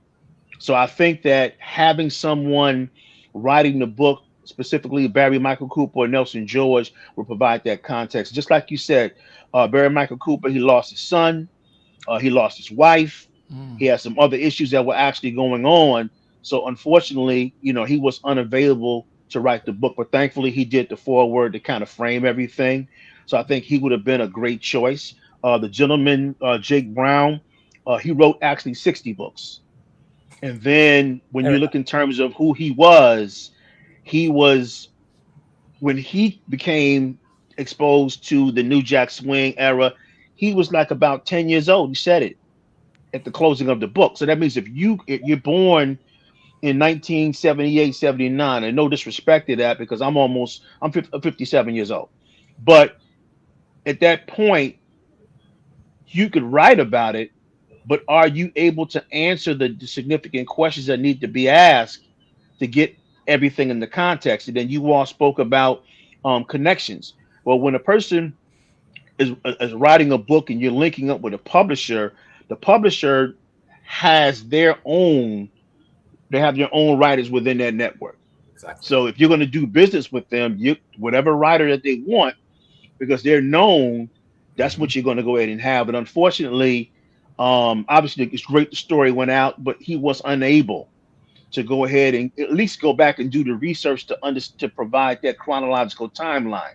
Because when you look at the book was written as if everyone knew the information already in certain chapters. So it wasn't written to where it's introducing situations as if people did not know. Obviously the childhood was very good, very informative, one of my favorite parts. But I hated the fact that he didn't talk about when he had the Casio when he was a kid and he took it around with him to the block parties and he used to run around and trying to get home before the street lights had come on, and he broke the Casio when he was a kid. just certain particular type of stories like that, just kind of going in. Uh, as far as the pictures weren't accurately dated. The timelines were actually mixed up. So I actually created like a general summary, and I actually sent it to him in on Instagram. I inboxed him and said, these are some of the things, and I got a response back. I got an email link, and I emailed him, detailed responses or whatever things that, if you're going to put out a second printing of the book, these are some things you might want to go ahead and look at. Some of the things were personal, family oriented, because things that he's talking about, based on what you said before in previous interviews, based on things that I read, it's not necessarily as accurate. I won't go into details because obviously it's personal things, but I just think that those timelines, he kind of jumped around a lot. And then to speak to the situation about the Blackstreet, basically Chauncey, and there was a guy, if you look at the Bobby Liner notes, Tom Talafario, they were working with Damien. Okay. And what was happening was there was a falling out on the business side with Damien, and they came to Teddy. That's how Tom started working on the Bobby album. We know that Chauncey was working, handyman, working in a studio, and he was the one that approached Teddy about putting the groups together. Teddy sent him out to different spots in New Jersey where Chauncey was from to find other singers, but they wanted him. So it's almost like a guy situation to where Timmy was envisioning Teddy being a producer, but Aaron's like, no, I don't want to be in a group unless he's in it. So Chauncey was kind of in that same situation to where he wanted Teddy to actually be in the group. So think about it, as they're coming into the group, Teddy's doing the Bobby, he's doing all these other productions. So, it's a lot going on when you kind of frame that. But I would say, overall, certain inaccuracies that are there. When I look at the show, he talks about how he came home with $25, and his mother says, well, no, take the $25 back. You need to go ahead and get your credit. But if you look at any show record, any 12-inch record, his name is not on there. And he's talked about it in the past where he was never paid for the record.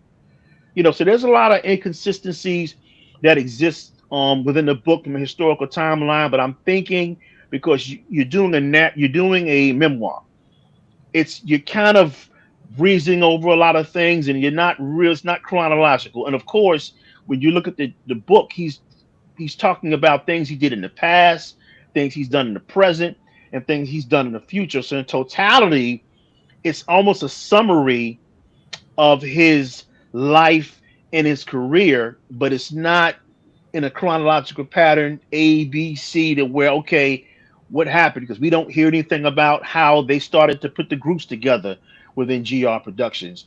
We don't hear about how the kids at work. A little bit about the kids at work, but the relationship, the creative process in creating the Guy album, just a lot of those things. Because we know that at this point right now, it may not be a documentary that may come out. I think the book is especially what it's going to be and nothing else. But I celebrate him for putting the book out. But there's just a lot of different things. So people who don't know about him, like y'all said, they're going to come away informed. Before a lot of us who bought the music, who digested the interviews, digested the content, we're going to come away with slightly being disappointed because there's a lot of situational factors, behind the scenes activities that we're actually missing. And I want to just touch on the Michael Jackson piece for a second. Michael Jackson has always had his ear to the ground. So when Bad was being... Sheldon, before you go, because I know Andrew's going to have to leave soon, but yeah, Andrew, what would you give if you would rate the book as a reader and a fan? I know, because you said you're going to leave in about 30 seconds. Yeah, thank you. I'll just say, for me personally, it gave me what I wanted. So for me, 10 out of 10, I just wanted what Teddy wanted to say about it. And my favorite part of the book, thank you, and Sheldon, you were hitting up on it, was actually the Michael Jackson part. And I did notice that it happened at the 50% mark. And I think that the halfway point is when the hottest thing of anything, movie, whatever, is happening. So that's what I liked. I was going to talk like Mike a little bit, and I'll do a little bit. I really just want to say I really appreciated how he talked about, I was willing to build him a bedroom next to the studio and hurt me. I want you to hurt me. If it doesn't hurt me, then it's not a good song. So hurt me, Teddy, hurt me. Anyway, I loved all of that. And with that, it's 4:00. Y'all are dope. I can't wait to watch the rest of this. Peace out and love and New Jack Swing. All right. See you next. Yeah, go ahead, Take care. Sheldon. You were talking about the Michael Jackson. Yeah, part. with the Michael Jackson thing, Michael Jackson always had his ear to the ground. So he always was tuned in to different sounds, because when they were going into Bad, they were looking at creating a tougher and more aggressive sound. Because if you look at the different themes, obviously Off the Wall had a theme, Thriller had a theme, Bad had a theme. They were going into a tougher sound, because at that time Michael Jackson was meeting with Run DMC because he wanted Run DMC to be on the album. He was also recording songs that never came out with LL Cool J. So it makes sense that he has his ear to the ground with the Teddy situation. Now, obviously, with the timelines, we do know that Bad dropped in the summer of '87, and we do know that the Keith Sweat, everything else is coming out in the fall, rolling into '88. So when you look at those timelines, but we'll just say that Michael Jackson definitely had his ear to the ground. Gene used to call Teddy Magic. That was a nickname he had for him.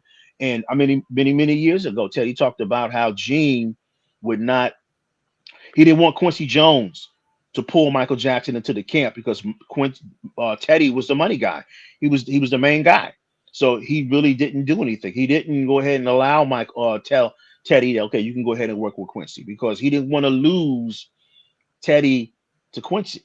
Of course, Quincy is a mentor. So now if he's schooling Teddy on the music business, now that kind of changes everything. But I will say that when you look at the full circle of Gene, it just shows the forgiveness in Teddy's heart in terms of that, knowing that without Gene, he couldn't have actually made that transition, because going back to the whole gangster thing, Gene was a protector of Teddy. Teddy also always had the street guys. But remember, Teddy, Timmy, and Aaron, these guys are like 19, 20, 21 years old. So you got to have someone older to advocate for you in the music business. And that's who Gene was. But unfortunately, Gene was trying to control everything. But I just different things that were actually going on. But in one of my magazines I just showed you, this is circa 1993. Teddy said that, his education in the music business came from being around Andre Harrell and Gene Griffin, based on all the experiences that he had. And then the closing statement in the magazine is that he felt like a brand new person. He's happy to get away from Andre Harrell and Gene Griffin. So Wow. he had issues with them back then. And this interview was in real time. This is like a year and a half after the Guy situation. But again, things happen, people change, and perspectives change, and there's always one person's side of the story, then there's another person's side of the story, and then there's the truth. All we know, we just have his perspective. But if we're looking for those individual talking points, those timelines, it's going to be hard. We're not going to get it. And think about it. Teddy's been in the game for 40 years. So how do you condense, like y'all said before, how do you condense 40 years into a memoir? Now, if you're doing a biography, that's like 350 pages. Like Teddy's book is about just shy, maybe close to 300. But if you're doing 300 pages, 350, you're going to get that. I've had biographies where the books are like 300 pages, 350 pages. But we know that, people don't read it like that, man. They look at podcasts. They look at documentaries. So it's going to be highly, unlikely to go ahead and squeeze all that information there. Now, as far as rating the book on a scale of 1 through 5, I give the book 3.5. I give it 3.5. But again, I was glad that he wrote it. Kind of disappointed that there's certain things that were left out. And again, I'm a history guy, so I'm looking for certain type of things, but it may be totally different from someone else. But I think overall, it was more so about him summarizing his past, his present, and his future in totality. So if you're trying to do that, there are going to be a lot of things that are going to be out missing from the book. And as far as the situation with Damien, in different interviews, he's always said it that when they were looking at putting Damien in the group, he wasn't too happy about it because he didn't have a say. And he said that Gene said that it was a majority rule, and this is what we're going to go ahead and do.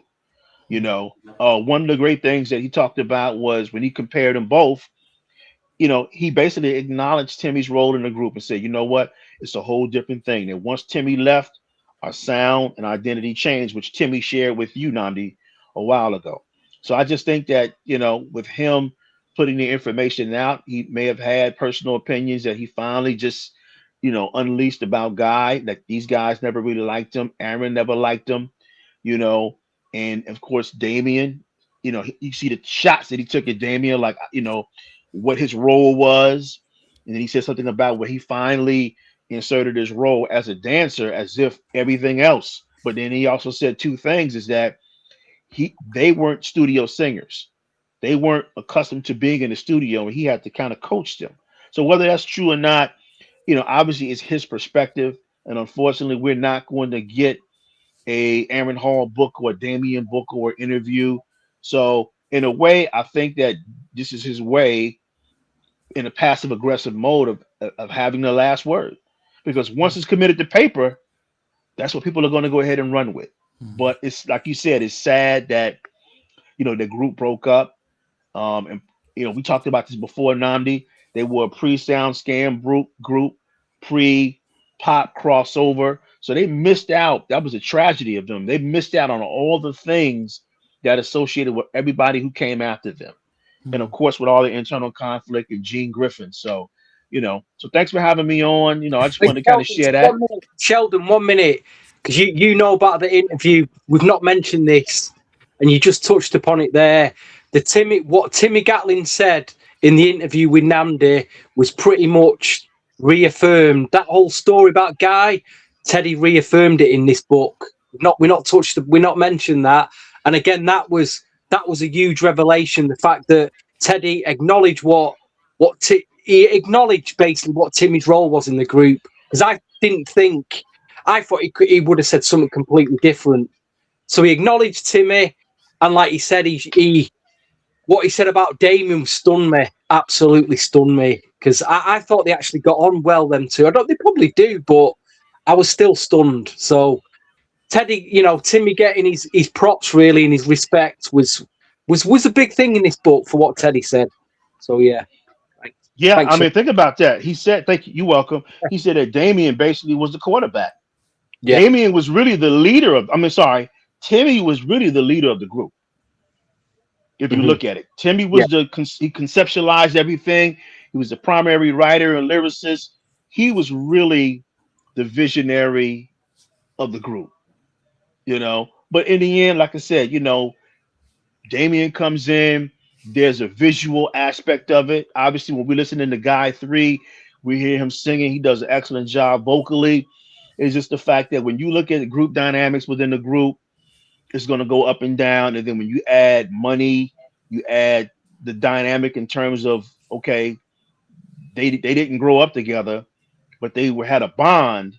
But all those things come into play because if you were friends years ago prior to that, the energy is totally different, man. But that's the music business for you. And again, not taking sides, but just kind of frame it, in totality from a critical perspective, because everyone's going to have their stories. And we know that Aaron had a lot of issues, personal issues. He lost his mom.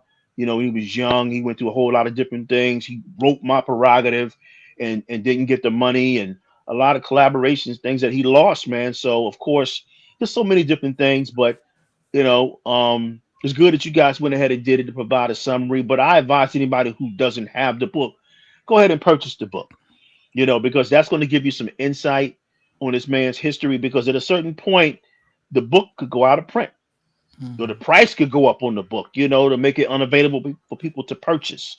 But but you all great perspectives all the way around. Basically different perspectives, all in totality, that gives the listeners and the viewers or whatever what this book is about, from a great producer. But again, past, present, and future. So if you notice, we want to hear about the today and the GR Productions, but he's framing himself in a contemporary setting. He's not locked into the 80s or the 90s. Those are high points, but this is also what I'm doing now. Well, And, sorry, Sheldon. Firstly, it's lovely to meet you in person. So Nice to meet you, sir. Nice to meet you, sir. And, I've seen a lot of your previous podcasts with these two chaps here, and I've just seen you get lots of red cards. So those red cards are a thing of the past. And I know you're, and I know you're a busy man, and I know you're not on the podcast anymore. But if you have the capacity, sometimes I think it would be amazing to have you join as well sometimes. And I think it would be a really well-rounded show. I think so. It'd be good to see you sometimes, man. Thank you. And I appreciate all your work. Thanks for Steve and Nambi for bringing me on. So in totality, we just have a mutual respect and admiration for that genre of music, man. The music prior to that was slanting older, and we're coming of age, 10, 12, 15, 18 years old, whatever our age was at the time, man. And that's the music that we grew up with, and it resonates with us to this day, Absolutely. But your perspective was fantastic. It was a really good, really great overview. I mean, you really thought about things, and I think only a reader can come out with and present it in the way in which you have. But I think, as you said, it's difficult. When as fans we want more. We want to know everything. We want all of the information. But as Stevie said, as you're saying, I think he's just tried to. It's just for the masses. This is not necessarily for all of us. This is for everybody. Like, the random people that just see the book, as Stevie said. And that's fair enough. This is not the book I was expecting in many ways. And I think for me, 3.5 would be a bit harsh. I might give it a 6. No, that's out of 5. Oh, 3.5 out of 5? Yeah. Okay. Okay. So I think. But if I'm doing 10, I'm gonna give it 6 or 7. But if I'm doing 5, 3.5 out of 5. Yeah. And I think that's about fair, because I think there's lots of things that we learned in this book that we would not have got previously. We didn't know about previously. So I'm excited about those bits. Not so much, but I am disappointed because I'm a fan, as all of us are, and the things that he left out. But we're always going to be like that. We're human beings. We always want more. My favorite things, of course, was his childhood and how he was really supported musically by his village, by his circle in Harlem or whatever, and they really lifted him up. And the thing that really stood out, because in different interviews, like he did on one podcast, he used to talk about people would extort him. He was later in his career, people would come and they would try to extort him. So, that story when they were in the Flash Inn up in Harlem, and he's got everybody doing the sit down, and his Uncle Willie's there advocating for him. That was really, really good. And then I think you said something about he lost Gene Griffin and the Golden Goose, and as far as the money, Gene Griffin had issues because his reputation was soiled after the Guy situation, because people are like, okay, if Teddy's your son and you do this to his son, imagine what you're going to do to everybody else. So when he did the Basic Black thing, I think a second album would have been really dope to really flesh out their identity. But again, it was a great album, but you see what happened. And then he had another window to where he moved from Basic Black to about a decade. He started jumping into Southern hip hop. But I think that this guy, he's not necessarily a music guy hands-on. He's almost like a talent scout, so to speak. Like when you look at the Backstreet Boys and they're discovering them in that capacity, and NSYNC, that's what his role is, either to discover or refine, in a sense, talent, but he's the mouthpiece. He's the main entity within that, so that's basically his legacy. But Teddy said, hey, in a book, if Gene was not there, there were certain things they weren't going to be able to do. And he didn't see himself, as an R&B producer. He was content doing hip hop. So if Teddy never worked with Keith Sweat, Teddy just would have been known as just a regional hip hop producer like everybody else in the mid 80s. He wouldn't have made that jump into R&B. So I just think that, it happened the way it happened, and it happened so fast. It happened when he was young. So to really take stock, at almost 60 years old, based on his age, it's a lot. It's a blur. You're moving fast. So for us, it's a lot of things that we look forward to seeing, but in totality, I'm glad that he put the book out. And with anybody who has that long span of a career, it's easy for things to be left on a cutting room floor. Even if it was a documentary or a movie, if we saw that, we still be wanting more. Yeah, Marco, you're saying that we want a 600-page book. Actually, what we want is a 5-volume encyclopedia. That's what we want. That's what we actually want. 600 page. What are you talking about? It's not enough, mate. As I said, I mean, for me, as I said, because and I'll give my rating. I do definitely would encourage anyone who's not bought the book to buy the book and to be able to learn about the history. If you're an invested fan to the level that we are, and you've got the newspaper clippings or the interviews, and you're searching for interviews he's done with Ed Lover, or he's done on the Breakfast Club, or he did one on the BBC a while back.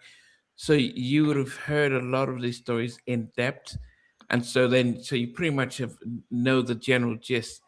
And of course, you're always wanting to hear stuff that you've never heard before, and some of the work that he did behind the scenes, which we're getting when you interview people like um, Sprague or Mucho or John Marie Harvard. When you're hearing the people who were there in the studio talking about, yeah, Teddy just, Darkchild talks about Teddy just says, okay, I want you to, here's the beat on the keyboard, and he says, okay, play that and go produce, do things for Men of Vision. So then he's telling him how Teddy gave him the loop and everything, and pretty much says, okay, just finish it off. So hearing Teddy just let us know what it's like to make a record, and going through that process makes it understand that it might seem easy to him, but how did you do it? What came first, and stuff. So I think that would have been interesting. But as I said, it's who he's working with to do the ghostwriter. How much do you remember, and who's the marketing for the book, and maybe we'll get it in another volume. Maybe we'll get it in a different, depending on how successful this book is. Is there any way of finding out how successful this book is? I mean, those numbers come up? The publishers, are they happy about it? They don't necessarily come up what it is. In a lot of memoirs, they don't really do very well, to be honest with you. A lot of music memoirs, especially from a lot of R&B and hip hop artists or whatever that is, they don't do huge numbers. But the number one thing is when the book comes out, if it can get on the bestseller list. That's all that really counts. But of course, there's a lot of things behind the scenes that leads up to that, because a book that goes on the book bestseller list, all you have to do is sell 5,000 copies right off the bat, to land on the bestseller list. So it doesn't take a lot. You don't have to sell a whole bunch of million copies or whatever, like you're trying to go platinum or something like that. If you get on the bestseller list, then that's good for him, because he can, I'm a bestseller, New York City Times, New York Times best-selling artist. So I mean, best-selling writer. So in the end, the book, we'll never know what the numbers are going to be, but the thing is, if he can get on the New York Times bestseller list, that's good for him. I don't see another book coming out, because he basically captured past, present, and future. I think at best, people who are interviewing him, unfortunately, I've seen a lot of the podcasts, and I haven't been too happy with all of them, because people are talking to him, they're interviewing him from a fan perspective. They're not being critical. They're not asking a lot of targeted questions, but they're things that they don't know. I mean, you hear them, oh yeah, you're a legend, and Michael Jackson, and and it's very unfortunate, man, because some of these guys, no disrespect, they don't need to have a platform. They don't need to have a microphone, because you get these people on your podcast only for a short period of time. You got to do the research, but nobody's doing the research. It's very passive. So they're not pulling information out the way you all do, and in that way, if he says something and you can be like, oh, well, I remember you said this during this particular time, and but everybody's it's one-sided. I'll just say that it's passive interviewing. Let's just say that, But I don't think another book is going to come out. I just, at this point, it would be great if he comes on. And in my message to Teddy or whoever they gave me the email, I requested that they come on here. He's done all the other platforms to come on a halftime chat because, Exactly. you guys were the, everybody else, they're jumping on what's hot. But you guys have, from the forefront, it's built around his legacy. So, personally speaking, I really have an issue that he has not been on here yet. I totally agree. But unfortunately, it is what it is. But once again, I think you all did a good job, and I hope he sees this and recognizes that you're not doing this for the fame, for the notoriety. You're doing it for the love. It's not current events. It's not hot topics. You all are doing your research. You've been committed to this man for decades. So it will only be right for him to go ahead and come on. But who knows if that's going to happen. But the irony there is, I must have posted about this this podcast this week, and Teddy reposted that the about the podcast, and then I said you should come on this podcast, just join us for a little bit, and he reposted that as well. So I'm just saying, like, it's not that he doesn't know. Andrew's reached out. I know. I'm sure we all have, like, just said, come and join. But I hope he does. I hope he does at some point. But shame he didn't today. Yeah, yeah. I mean, as I said, it's I have to. Yeah, I'm sure he's busy because you've seen him on different podcasts, so he is, and most of them he's sitting down with them. So there's a lot of travel and stuff.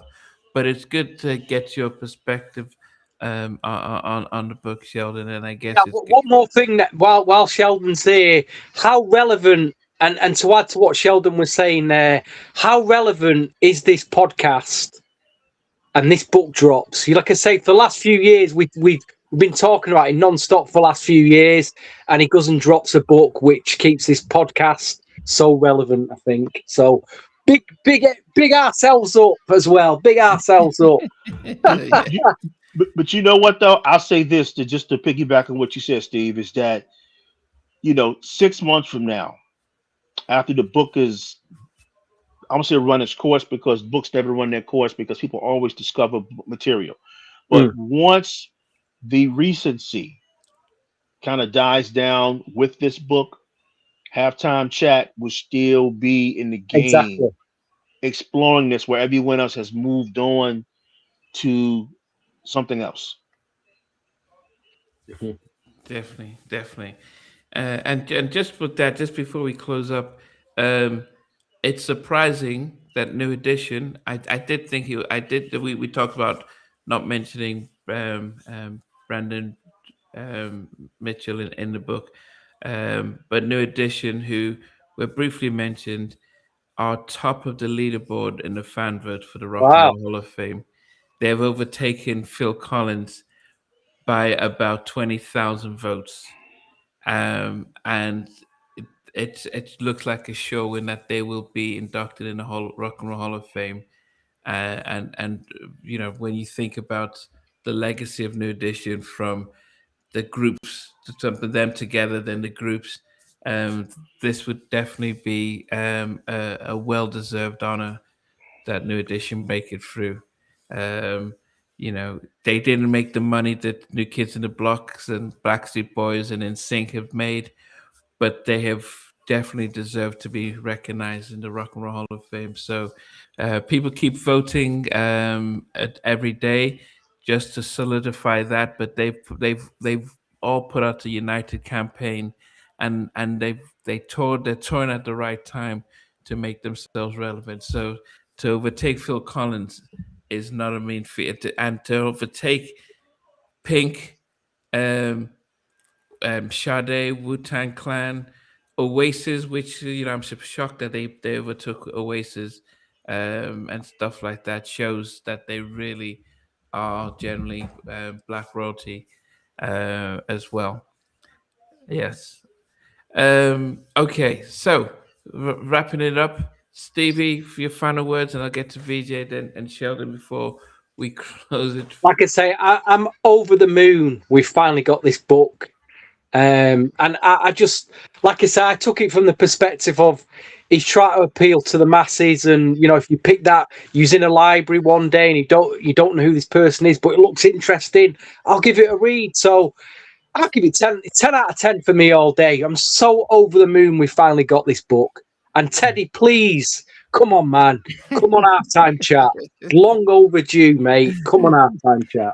Thank you, please. Great to see you, Sheldon. Good seeing you too, my man. VJ, what about you? What any your final? I think I'm very excited that the book came out. I'm very happy that there is a Teddy Riley book. I've really enjoyed reading it. I've learned lots. Mm-hmm. I've loved these conversations. I've loved all these interviews that we're getting as a byproduct of that. And I'm really enjoying this time as somebody who has followed Teddy Riley's music for a very, very long time, since the 80s. So it's great that the book came out. And as I said earlier, I think I give it about a 6 or a 7. I think that's about the right mark, only because I'm a fan and I want more. And as fans, we always want more. But Teddy, you knocked it out of the park. So thank you for making it. And yeah, when's volume 2 coming out? Okay. And for me, I would say that one of the things the book has done has given us an opportunity to hear from Teddy, not just on paper, but he's now how to go out and promote the book. And we're getting different stories based on that. He seems to be also reinventing himself, his image, and his narrative. I would say that as somebody who has been a vivid fan following his every step, um, there was probably a few things that I learned in there, but I think I would say this. My first experience to Disneyland was going to in Orlando, and I didn't realize that was the biggest one. And then when I moved to Los Angeles, I went to Anaheim, and I remember going with somebody and saying, "Okay, we go here. We're going to see this. We're going to see this," and they didn't have it because Anaheim is smaller, so they didn't have all the things you had in Orlando. So it was quite disappointing. And then when I went to the one in Paris, they didn't have a lot of the other stuff. So I expected more because I know so much more, and so that was damping. And I think, as you've all alluded to, if I didn't know too much about Teddy, maybe I just knew him of doing the Michael Jackson stuff and the Blackstreet stuff, I would be like, oh wow, I didn't realize he did this. But I think for those of us who are historians, not to your level, Sheldon, but people who've followed him from day one, we probably would think, oh, we could have we wanted something else and some more and stuff. So I think for two or three different levels of fans, this book would definitely have its place. And I appreciate the fact that he's working hard promoting it and getting things out there, and we're getting stories from it as well. Mhm. So Mhm. So for me, this book was supposed to come out in October. I pre-ordered it, and I was waiting for it to come out in October, and it obviously came out in February.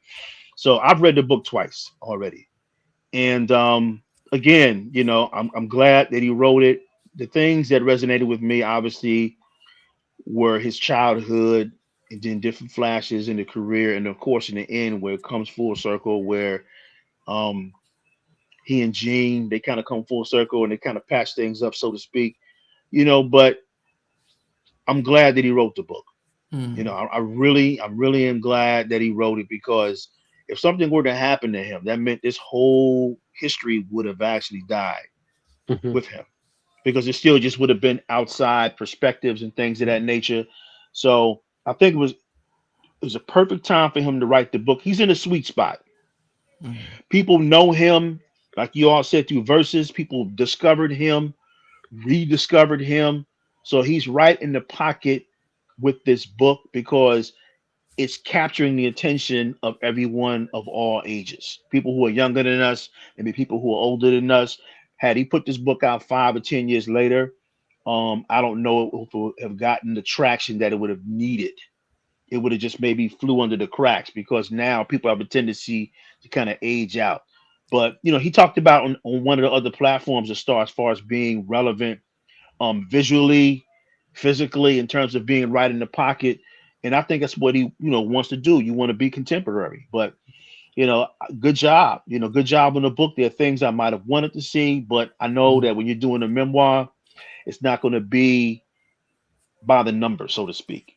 So, and he put a book out. I'm the book project I'm working on. I'll leave it at this. It's hard. I let somebody read the book to edit it, and they tell me you got to take this stuff out, man. You sound like James Baldwin. You got too much stuff in the book. So I understand how the challenge could be trying to fit 40 years into 15 to 20 chapters. So that's where I'm at. Wow.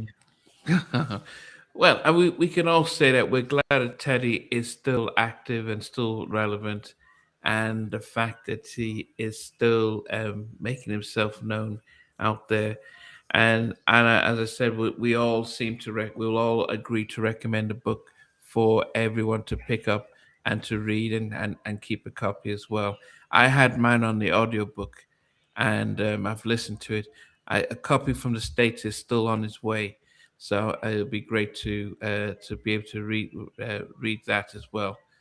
Okay, so we appreciate everyone. Sheldon, it's been well. He gets the red cards, VJs. When we did the, I remember we did a BBD, and we were ranking Motown Philly. No, sorry, Motown Philly, the Poison album, and Sheldon was normally used to putting like Poison at number 4, and then or Motown Feeling at number 6. He the most obvious number 1. He would just put it down at number 3 or 4 and stuff, and it was almost like we could never have a full house because Sheldon. Yeah, I'm guilty as charged, man. Guilty as charged. So those were the days, yes. What did you give it out of 10? Me? We didn't get your mark, did we? Oh, you didn't get my mark. Yes, a 7. A 7. A 7. A 7. I yes, definitely give it a 7. And yes, that means that for me, high standards because super fans. Super fans. I wanted to hear more about Future Studios. I wanted to go into I don't need to know about Pharrell. Chad, what was Chad like? Everyone talks about Chad will come into the studio with a trumpet tomorrow and come up with a banjo and create mad sound. Let's hear more about how do you. I didn't realize Timberland was there. So he skits over some of the things that I would want to listen, but he's like, let's get some of the bigger names, and that was the difference for me. Stuff like that, yeah. Yeah, nuance and context. I think that's basically what the book was missing in certain respects, the nuance and the context or whatever. So again, there could have been a lot more in there. But the thing about it is we read the book. Think about it. Everybody who he went to, who he interviewed, they did not read the book. They didn't go out and go buy the book. Yeah, you know what I'm saying? That's the thing, man. That's the thing. That's the thing I don't understand. Because I've got Teddy's number. I've called him. I've left messages. I'm just saying, man. I've reached out. I've tried to get him on this podcast, and I just don't understand it, man. Because these are people that really care about you, and your legacy and what you've done. Those other people, they don't know shit about you, man. They don't. They're not on our level, do they? I'm just saying, man. No. Yeah. It's more about the numbers and the views to get the book sold, but they're not reading the book. They didn't read it, Yeah. So it's well, yeah. I'll go. So in due time. So guys, it's been a blast. Thanks for everyone, and I'm glad at least the comments were up, so everyone could see that. Every time you comment, we are watching and we engage with that. But today, you can see it was alongside the video, so you were definitely part of that. For the those who are going to be watching later, please in the comments, can you give your rating out of a 10? How you rate the book? Those who've read it, and and hopefully it's not out of the. It's not inconceivable that Teddy does finally make his way on And just so there's no misunderstanding, mine was 3.5 out of 5, not 3.5 out of 10, 3.5 out of 5. If it's gonna be out of 10, then 6.5, maybe 7. Okay. Yeah. Thanks for clarifying. For all the people in the back. I don't want the permanent red card. Thanks for clarifying that. I was worried there for a second, man. I was like, what? Yeah, it does happen. It does happen. Okay, Mac, everyone that's tuned in. Thanks to Dan. Good, missed some of the details. Yeah, just it's going to be replayed, so you get to watch it. So we'll catch you guys later, and as always, we appreciate it. Take care. Be well, everybody. Take care. Good night, guys. Thanks for joining. Hey guys, thanks for watching. Thanks for being a part of Halftime Chat. Please remember to subscribe, share, and comment. But most importantly, why don't you become a member of Halftime Chat? We've got amazing videos, amazing perks, and being able to support the channel. But anyway, thanks for watching. Take care. I never participated in that category. Somewhere in between us, or even loving us, on which I didn't miss you with. What was it like growing up? She's still making an impact on 4 houses down. I have a couple of pieces. Trying to get this one and that one. That works for you, but just for me, No. Okay, you okay? They don't understand what Jonas' boys and men and all spirits. play it.